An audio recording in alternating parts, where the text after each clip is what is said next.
So the purpose of this call, as I say, is to provide an introduction and overview of the River Severn Partnership's Advanced Wireless Innovation Region. We're having a go at RSPAWIR. And again, the second objective of the call is just to agree that's the trickiest acronym we could have gone for.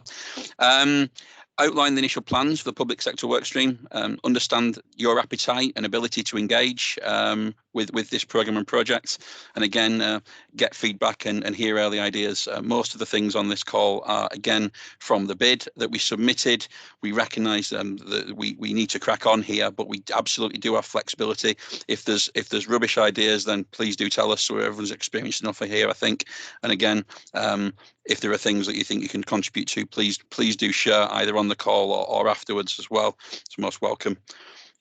Moving on, just to tell you a little bit about DSIT's innovation regions. Again, it was a £40 million fund. I understand there were over 40 bids into this competition, and we were one of the 10 successful regions. The other nearest region to us would be West Midlands that's been successful. They're prioritising on slightly different sectors, but again, across the country, I think there were 4 in Scotland, a couple in the northeast and in the borderlands, and then a mixture across the country there. The main driver for this, as you can see, is about economic growth and around the adoption of digital or advanced wireless technologies or 5G technologies, whichever way you want to phrase that. It really isn't about, despite the name suggesting this is about innovation, it's not about innovation in technology. There's been quite a few sort of 5G trials and test beds where people have been pushing the boundaries of solutions and ideas that aren't quite ready for market. That's not what this is about. All the technologies should be either adopted or adoptable quickly. And again, it's about pushing forward and giving that availability for adoption, not just for the sake of it. We're not here to put money in pockets of suppliers and technologists. This is absolutely about solving and resolving issues and challenges. And again, recognising the kind of tricky time that we face in local government at the minute and public sector as a whole. It shouldn't be seen as, or I don't want this to be seen as, in addition to anybody's role as such, or an additional cost to anything. You should very much be about covering, solving challenges, resolving those kind of pieces, and hopefully informing discussions around that. So hopefully that sort of set the scene. We were awarded £3.75 million of that funding from DSIT. It's entirely fully funded. Shropshire Council are the accountable body on behalf of the River Severn Partnership, but the rest of us is the usual region there.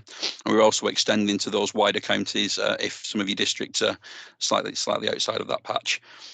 The 3 sectors we've chosen to prioritise, largely because of their importance to the area and what have you, the rural industries. That was a really cheap way for us of getting around the word count limit on the application, essentially meaning agri-tech, food production, food manufacturing, and that wider sort of sector piece there. Then again, water management, and finally public services. Now, if you've worked in the region long enough, you'll probably find that the vast majority of those sectors crash into each other and clash on a fairly regular basis.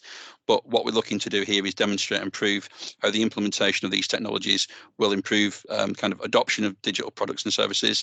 And again, through partners working together, we're trying to find efficiencies, a little bit more of kind of advanced business cases, and a better case for investment in the region.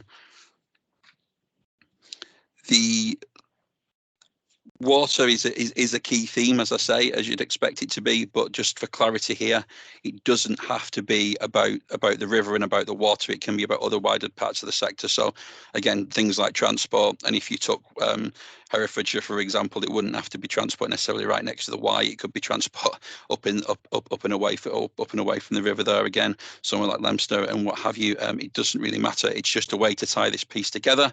The more things do come together, I think we'll find more efficiencies. But I think people usually recognise that use cases and networks and things that sit behind them don't necessarily have to be linked.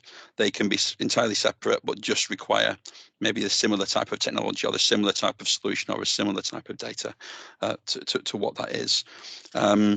Conscious at this stage, I'm kind of rabbiting on, but if anybody's unclear on anything, then please do just raise a virtual hand, and we'll answer questions as we fire through this.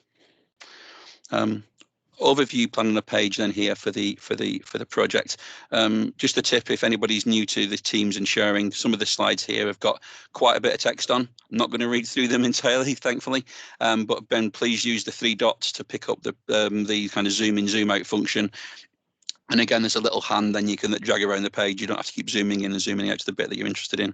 Sorry if that's teaching anybody to suck eggs, but it's amazing how many versions of Teams there are out there, and updates come along, so people aren't always familiar. Broad impact there. The funding runs until March 25. You'll obviously be aware, if you've worked with the RSP for some time, we're not talking about implementing all this by March 25. The RSP, the role and function is very much about a 30-year plan, effectively looking at some of those challenges that we face. This funding from DSIT is just a small part of that to March 25. We hope that benefits are realised afterwards, and we hope that kind of the conversations that we have and the projects that we engage in have got a long life beyond that point. It's just the DSIT money that's come has to be spent by then, and we will of course try and link in with as many existing programs and projects that are there. To me, it's not about stealing, but if we can badge something, we can create an identity, and we can create a bit of interest in something. I think that's the important thing here. That's the broad view across those three work streams. Again, as I said at the start there, and apologies, this slide is not always meant to be read, but I do recognise what a time it is in public sector, and I did this for the Worcestershire County Council at the start of the project, really, when we were looking at the bid, just thinking about all the kind of pushes and pulls and things on our time, and things that drive us, I'm going to say drivers, but do drive us around the bend as well. But for most of us, it's probably the same sort of factors. It's those government policies, government agendas that come down and push down upon us, and that central policy pull.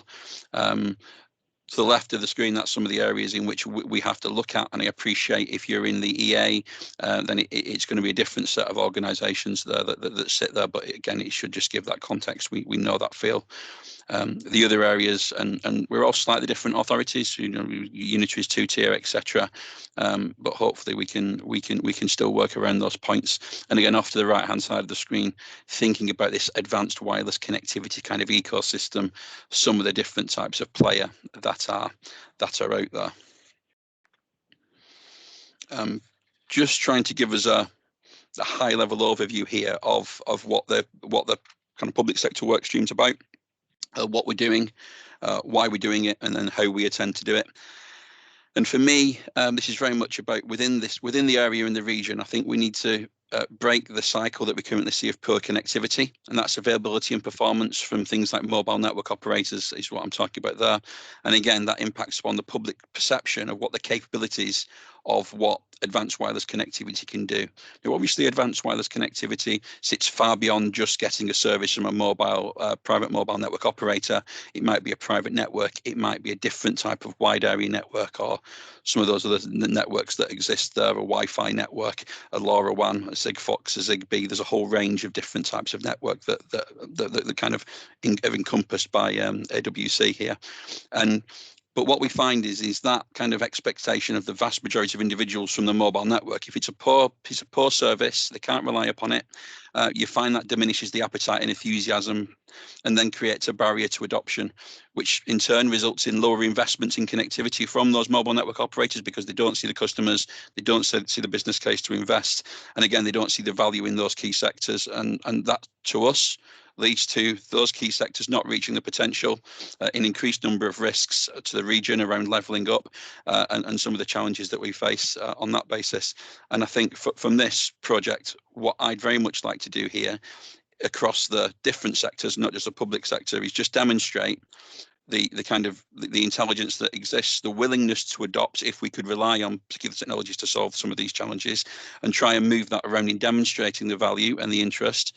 And again, that in turn should result in people investing in the infrastructure, because they can see the value, they can see the customer, and they can see a return on that. So I think there's a real change here that we need to move from this downward spiral into an upward spiral of positivity. You might say this is all very ambitious for 3.75 million across such a large area, and you would possibly be right to do so, but we're in a position whereby we want to kind of use this as a bit of seed funding to crack on and get going. Again, for me, the vision, for some of us, and sorry for any kind of jargon here, but I think we think this vision is inherently a place-based one, where we need this a smart regionalism of enabled connected places within that. There's a couple of different examples of the kind of use cases on your screen right now that might do it, and I see this, as I say, as a multitude of options for us. And to me, I think the local authorities have a part and a place here, not just in trying to make investment in our, I'm not going to say easier, because it doesn't always suit us, but make investment in our regions for the likes of the MNOs to improve the general connectivity across the piece of that usual mobile type service, and of course fixed wireless, fixed broadband as well, which we've all been on that long journey to do across all of our areas. So it is about that. It's also about us looking internally about some of the things that we might do policy-wise to change and make that an easier way to invest, but also change the way of thinking. And I'll come on to some of those policy in a box ideas a little bit. And these are just ideas. You'll have far better ideas than I've had so far around this space. And then finally, some of it is about how we might adopt and use technologies like this to solve the challenges that we have. Again, not viewing it as an additional cost, but some of people will be looking at budgets, they'll be looking at business cases, they'll be looking at costs and thinking, actually, this isn't an additional cost, it's a deferral, it's another way, it's another solution to do something. And again, if we can rely on digital technology to do that, it might be a more viable case than it currently is. And again, we also know that there's quite a lot of, for example, IoT, Internet of Things, enabled public realm transport, video cameras on junctions and smart junctions and things like that. So anything that we do have, let's be calling it out as part of this, try and prioritize it, and also share that learning with other areas to see if we can get mutual benefit from that piece. So overall, I think I've started to go through those objectives here, where we're looking at raising the awareness and benefits of advanced wireless connectivity across the region. Some of the people on the call might even want to raise awareness and the benefits themselves, and that's absolutely fine. Champion and demonstrate proven examples and good practice of those technologies that exist in the region. Share any key economic and social benefits of adoption. Improve the availability of AWC infrastructure in the area, work with our industries and priority sectors as well, because whilst we have those priority sectors, part of the public sector obligation is just general key economic benefits. So if we've got other sectors that are important to us, there's no issue here with me in the public sector starting to look at some of those, raising skills awareness, for example, in a particular area.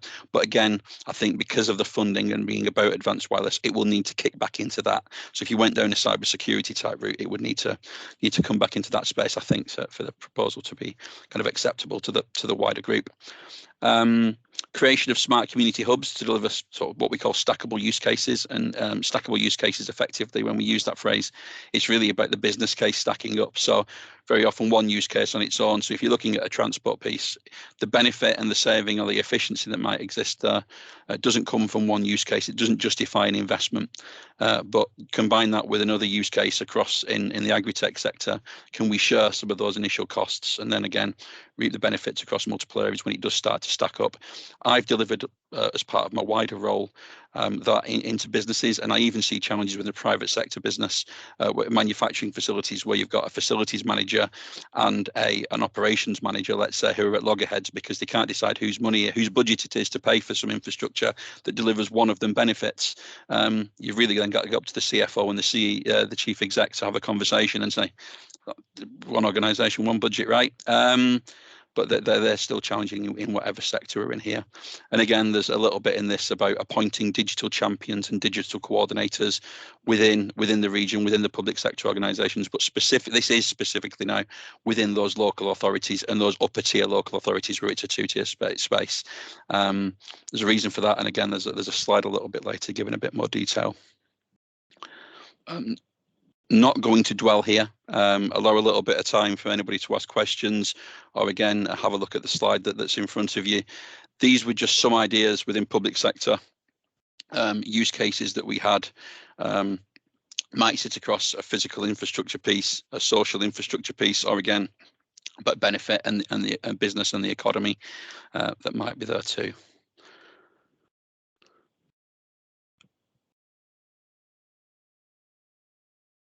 Okay, thank you very much. So moving this forward then, again, you saw the plan on the page a little bit earlier for the wider programme. This is very much more about what we have planned within the public sector work stream, and as I say, I'm very much in danger of repeating myself here, but this is flexible, this is movable. You can see in a 1 year period pretty much that we're looking at, our 5 quarters, including this one. There's a hell of a lot to do, potentially over ambitious. Some of these may not work through, some of these may not work out. We're not going to force something that there isn't appetite for or there's not interest in, because it's just a waste of funding, it's a waste of money that can be better prioritised on something else, which is more of a goer, an activity for us to go at. So we do appreciate some of these may fall away, and equally new things may come in and take their place. But broadly speaking, in the kind of in Q4 of the current financial year and Q1 from April onwards, we're really looking at these key pieces of activity. And for us, part of that is an expression of interest that we'd like to see from the upper tier local authorities in appointing and naming a digital champion and a digital coordinator. There is some funding in place for that. You may already have a digital champion and digital coordinator. What we want to do in that case is just make sure that they're recognised by the wider sector. People know who to go to, and we can raise the awareness a little bit more about what digital champions are and what they do. The next piece is a survey. We've created a first draft of a survey. This is the first part of it. We'll do a second survey towards the end of the project and programme just to gauge a little bit of distance travelled. But at this stage, that survey's got a broad range of views on it. One, from understanding what people's view is on the current mobile connectivity, generally speaking. And the second part of it is about the different types of advanced wireless connectivity, people's awareness, where they might see it applied within the authority. And again, we want multiple views from each authority here and each organisation, not just one person. It isn't about showing off how much people know or are aware of. It really is about just kind of get that baseline, gauging and understanding, and whether or not there's value in this. Because ultimately, I'm of the personal view that, that there is probably a space. I was looking at some of the things within Worcestershire. I think there is space there for digital infrastructure, digital connectivity, advanced wireless to make a difference. What I'm very cognizant of, though, is that sometimes there's a risk. There's a risk in making that jump that we might not want to take as an organisation. There might be a cost involved in it. It's not a direct priority necessarily, or for us to deliver. But I believe in its value. Others may not. It's not the magic fairy dust here that may exist. And again, if there isn't a benefit in adopting, quite simply, you don't waste time on it. That's what I want to understand, and that's what I think we want to do. You just really get that position quite firmly. And again, what we're after here is there's an opportunity to procure a third-party app. This is about understanding mobile coverage. Worcestershire have been working with Shropshire and Staffordshire so far, Staffordshire being outside of this region, but looking at procuring a third-party app to get better knowledge and information about mobile data services. And again, there may be an opportunity to procure that on behalf of the wider River Severn Partnership area, start to understand what that coverage looked like. And just for difference here, you may be aware of things like Ofcom will give us a report to tell us what coverage is like. It's great having coverage, but the experience of the end user might not be the same as that. I think there's also quite a bit of belief amongst the people I've discussed this with that is over-reported, that coverage is over-optimistic in terms of what is there. The reality is somewhat different. Then when we get down to that level, I mean, we've undertaken drive trials in the past to understand and assess what mobile coverage is like. It's great, you get the raw data, you get the real information, you see what it was, but that is just one point in time. And that's usually a challenge that you get faced with the mobile network operator when you have that conversation. It's a point in time.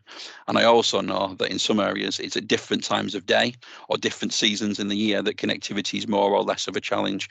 And we want to understand why that is. And I think the third-party app gives us an opportunity to understand it in that way as well. So finally, on this particular slide, I think this early action that we could do is get some key contacts in each partner to just complete the survey, discuss some of the early proposals that come across today, support our mapping, and this is of soft and hard assets. within that space. Think about policy in a box, and is there anything, an opportunity that you might have to take one of those things forward and then share it with the wider group? Again, look at any quick wins, anywhere we have infrastructure already deployed, any services using advanced wireless, can we promote that? Can we share the learning from that? And then another piece here is this kind of smart community hubs. We've done something similar before, and we've put fixed wireless into a community centre, but I think we're quite open on what a smart community hub might look like. And again, for further discussion with yourselves on that. Just before we go into detail on each of the different ones, again, has anybody got any questions, or anybody having any issues on the call so far?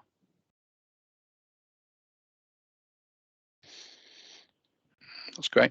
I hope that's great. I hope this is all seeming pretty clear and obvious. Or this man's a mad one. I can deal with either. Next stage, then, just talking a little about these digital champions within the upper tier local authorities. For us, the initial proposal is that there might be 40k of funding under a grant funding agreement from Shropshire. Not a lot of money, but we're not asking people to appoint a person here. What we're asking is that you name either a senior cabinet member or one of your senior leadership team to act as that digital champion, supported by a digital coordinator. And again, this is focused around advanced wireless connectivity pieces and issues and challenges. And that champion is there to provide the strategic leadership, unblock issues that may occur, because we all know when you're working across complex organisations and complex stakeholder groups, you sometimes find those blocks in play. And again, we're hoping that digital champion will be the unblocker of those issues. And again, the kind of challenge at that stage is to make sure that any policy plan that comes by that senior leadership team for sign off and review is just that they've looked at it and said, have you considered a digital solution here? Have you considered an advanced wireless connectivity type solution here? Yes or no? Could something be the change of that? And that's kind of really where we're looking at that being in play. And when we start to talk about policy in a box, hopefully a couple of examples that I give will kind of give some flavour to that sort of role and view. The coordinator, again, it's not a paid for role, but you'd expect this to be a person within the authority that might sit in I would view this as sitting in either an economic development team or a digital infrastructure team or some sort of team like that. And they're going to be the key contact for the authority, not just around this project. And I hope that individual would come and attend these River Severn Partnership meetings on behalf of the authority, represent them and try and share the wider viewpoints there, but also act as a signpost. So that digital champion, if a mobile network operator has been having issues building a mast, we're not saying it's right that the mast gets built. Planning might have a good reason for objecting to it, but it's just to make sure that the community have seen that the business community locally have seen that as well, and that they're the person that organisation goes to understand why blockages are happening, how they might get unblocked, or again, if there's something going on with the streetworks team, usually there's a good reason, because the application might not have been filled in the right way. But again, that's what we want that digital kind of champion coordinator to do, is to be that engagement point for them. We'll name them. We'll try and promote the digital champions, not the digital champions, the digital coordinators into the sector, so they know who to come to. So it's not just finding its way to you when it's too late. The amount of times I've been sat there and found something's gone to appeal for a second time before I've been aware there was even an issue has been mildly frustrating, to be polite. Again, and we view that as the role of our team there, is to kind of raise the profile of those coordinators within the industry, within the sector, and ensure there's shared opportunities and learning from that. The plan is to share a draft grant funding agreement with interested authorities following this meeting and in due course, just to understand what that looks like. But I really view the 40k as being a sweetener effectively for ensuring, as I say, that advanced wireless connectivity is playing a part within those roles. We're not expecting a person to be evidence. We're not expecting timesheets or anything like that. We really just, this is the buy-in, the commitment that we'd like to see here. No questions. That's positive, I think. Just to give a quick view of where we are then. So, as I say, we're intending to send this survey out. It's a short 10 minutes or survey, 50 minutes, depending on how much information you've got and you want to put in. We want it to be completed multiple times per partner and per organisation within the RSP and each authority in the space. And again, just highlighting that that second survey will be issued in around about 9 months' time. A little bit about baselining. So there is a name on there to see if it's the second time somebody's filled it in. But at the same time, we want to see that distance travelled. And it's as much about getting the ideas together. We're in the process as a wider River Severn Partnership Advanced Wireless Innovation Region, RSPAWIR, of pulling together a use case template at the minute and evaluation criteria.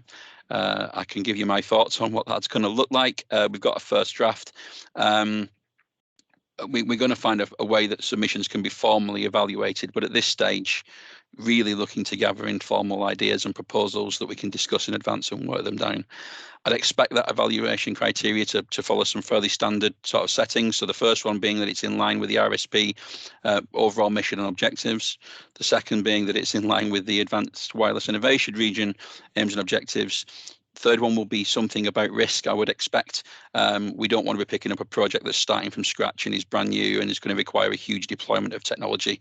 That's not what this is about. This is more about the paperwork, the ideas, the construct, the building of justified business cases, or the kind of the kind of widening of a proposal geographically or scope wise. But again, all those kind of points would reduce risk to us. Or if it's something that you recently delivered and has been shut down, again, if the hardware's out there, for example, and it's just a case of bringing the connectivity back to make bring the things back to life again, let's try and reinvigorate that as long as it's got a goal and it's got an objective and it's got a clear benefit piece. And again, any kind of solutions and ideas that do span wider areas and have wider potential for growth, then for us, they're more important. Just to come on to policy in a box, and I apologise, I always use planning as an example here, but I don't know. But this is access to some additional funding within the programme here to develop local policy and strategy, and embed that 5G advanced wireless connectivity within them.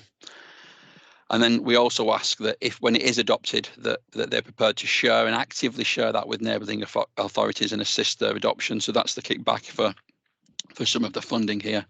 And I guess my example that I tend to use here is in Worcestershire, might be the kind of planning application process. So probably about 11 months ago, a new 5-storey building appeared in Worcester by Shrub Hill, a mixed kind of development, residential and office block. When that was built, it then impacted upon the nearby retail estate, because all of a sudden nobody could get they couldn't get a radio signal anyway, so they couldn't listen to the radio as it was. But more importantly, it blocked the kind of mobile coverage to that estate.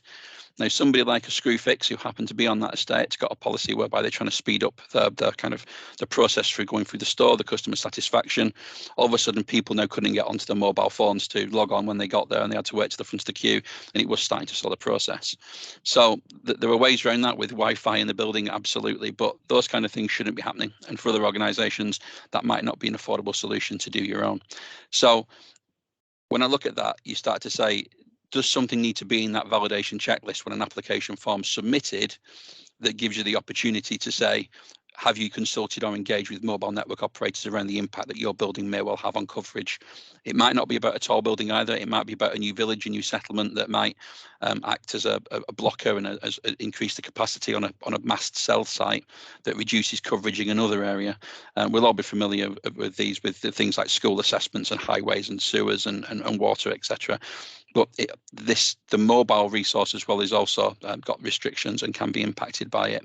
So is there things that can be done there? There might be little point in me doing that in Worcestershire at the minute, because, and this is all hypothetical, not looked at in full detail, but if we've just gone through that process, it's not something we're going to look at as a county council for another 5, 6, 7 years or whatever it happens to be. Another area might be better placed if they've got the appetite and the timing lines up to take that through before us. But we'd absolutely want to look at the learning from that area afterwards and then adopt it in that space. They're the kind of things that we're thinking here for policy in a box. Something else might exist, which might be about your transport strategy, for example. You might be looking at demand-led transport. Could improving connectivity help around the sides of that? You need to think about that within that space. And again, including it in policies, you can drive forward private investment, but you can always private investment from the solution, but you can also drive forward the appetite of infrastructure providers to invest around the edges of that too. And again, that's one. The other way that I'm thinking of policy in a box, it's less about the policy, but the development and testing of business cases in which advanced wireless connectivity might be expected to reduce operational costs and or improve that service delivery. And again, I very much view that as a risk, as kind of risk reduction funding. So it de-risks a proposal, de-risks an exploration. We can't all afford to go chasing the stars, but at least this gives an idea whether the moon might be at least possible with something, and the funding there, we don't have to sink all individual funding into that space. Example here, and the pictures come from some demonstrators we did as part of a 5G program and project with kind of health and social care, and we started to look at the adoption of particular head-worn tablets and technologies to deliver that care better, both in communities and in care homes. The project itself it wasn't as successful as it could have been, and that's because we started with the absolute problem of this had to be a 5G project, this had to be a 5G solution. And I think most of us know that these things don't start with the technology, they start with what the need is, what the challenge is, what the demand is, what the problem is, if it's going to be based on any sort of adoption piece. And again, you use the right technology in the right area to deliver it. So when we did that project, and this is why we're about advanced wireless connectivity, and we've moved away completely from 5G, because when we delivered this project in those care homes, for a care home in Malvern, it made sense to them to use the public 4G network. It worked, it was good enough, it was fine. For another care home in Malvern, the public 4G wasn't good enough, and we had to use a private 5G network to deliver it in that space. And then in another, over in Tenbury, in another care home, neither of those were really viable solutions. So we ended up looking at the Wi-Fi was good enough within that building to do it. So it's depending on what the piece is. The technology is just part of the solution. We're not tied to one. It could be a combination of those things. So that's why this is about advanced wireless connectivity and not specifically something like 5G. And again, as I say, you might have something here. So over in Monmouthshire, they did a 5G Wales Unlocked program, and they worked with they used the BT kind of public 5G network to deliver the service on 4G network. And then they had a sensor network on the end of that on buses, on tractors, doing some building information management monitoring. And again, I think that hardware's still out there. I'm not saying this is a definite, goal that's open, but it's an example of that. If the hardware's out there and it doesn't cost a lot to start something up again, and if that local authority and if the people in that space say actually we could see something, there's an opportunity here and there's something that could move forward, then that's something that's worth doing. If people don't see there being a benefit to it, and what was it all about really, then why would we? And if it's too costly to set it up again, well, you may as well start it somewhere else.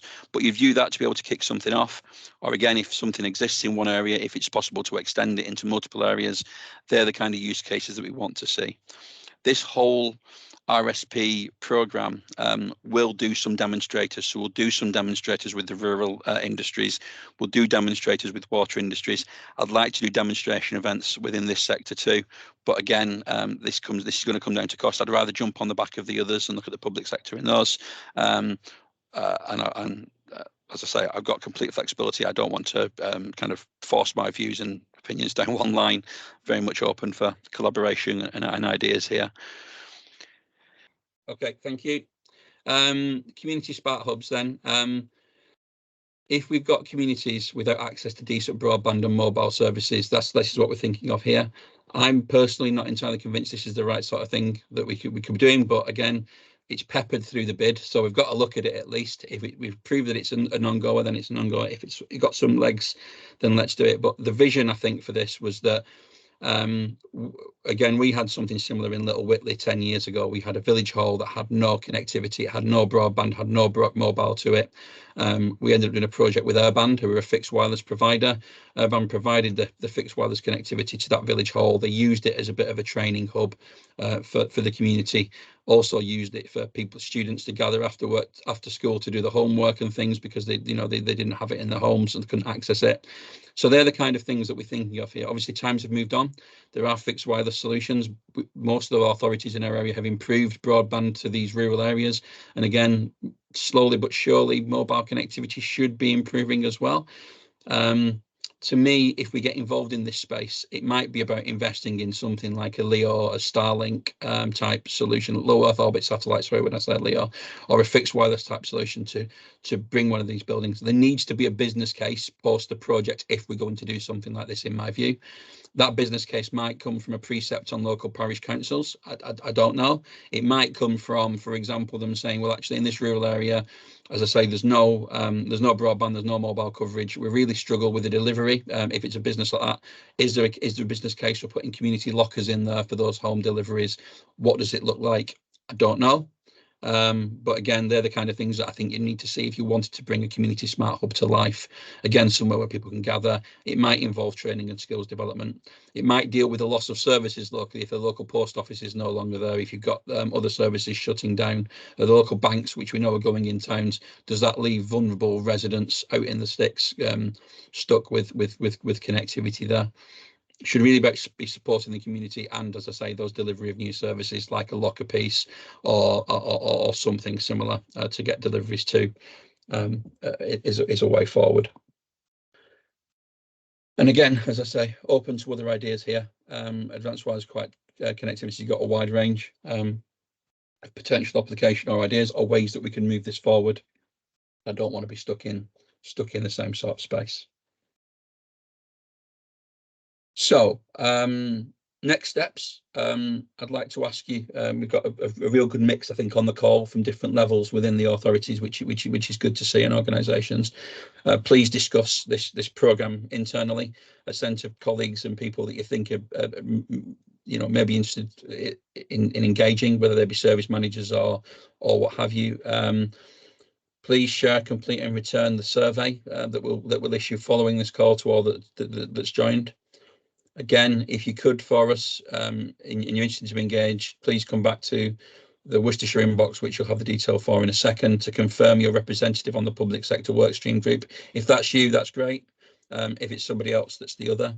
On the 4th of April, we are planning, we've got a kind of penciled in date for a kick-off symposium in Shrewsbury with the other sectors, the other water and rural industry sectors. So please do just pencil that into your diaries for the time being. And again, if there is interest in being part of geography in that third-party app that helps us understand mobile connectivity better, and we think it's going to be a good use of the kind of Advanced Wireless Innovation Regions funding, then we're up to broaden our kind of scope to include that. But I do want a general consensus that people are after that information, or they're not after that information because they've got it somewhere else and it doesn't cost them anything. I'm good to hear people's views there. Before we finish, I think there's, apart from the mess up with the audio, I think there was only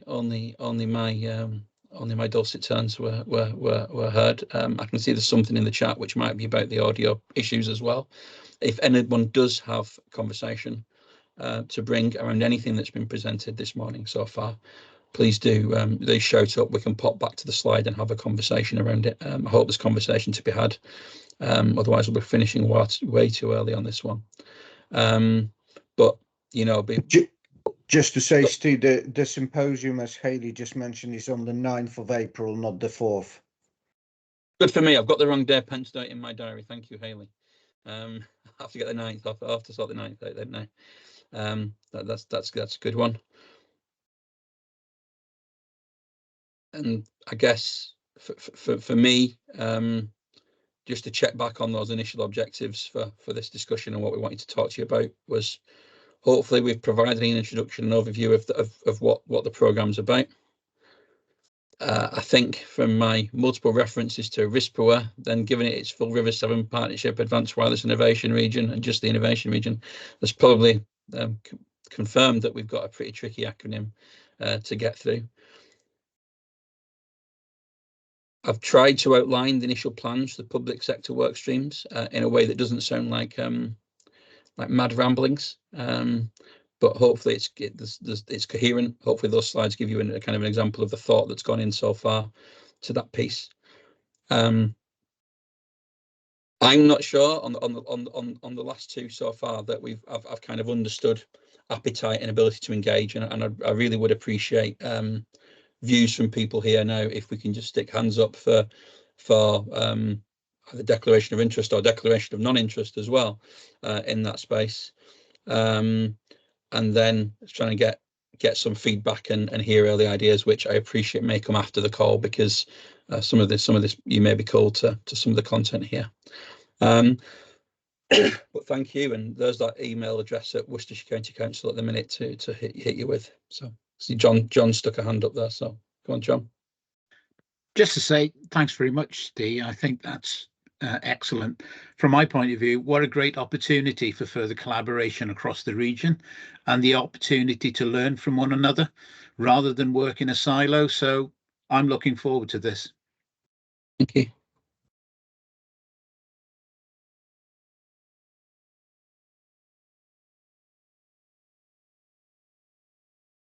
If in the absence of other kind of points there, sorry, the remaining couple of slides are literally just sort of background slides for me, but I've quickly gone over them so that you can, if you do choose to look at the video afterwards, because it was that good, you need to see it twice.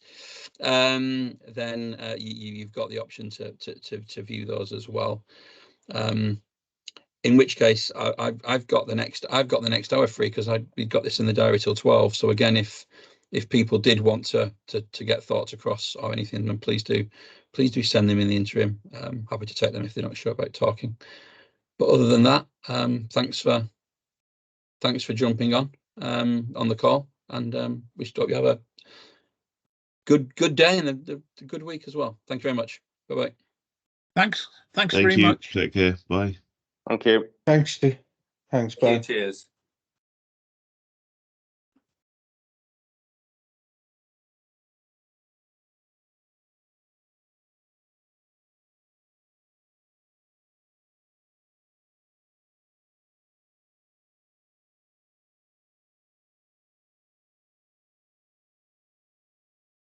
Are we down to 4 in-house now? We are down to 4 in-house. 3 in-house now. 4 in-house now.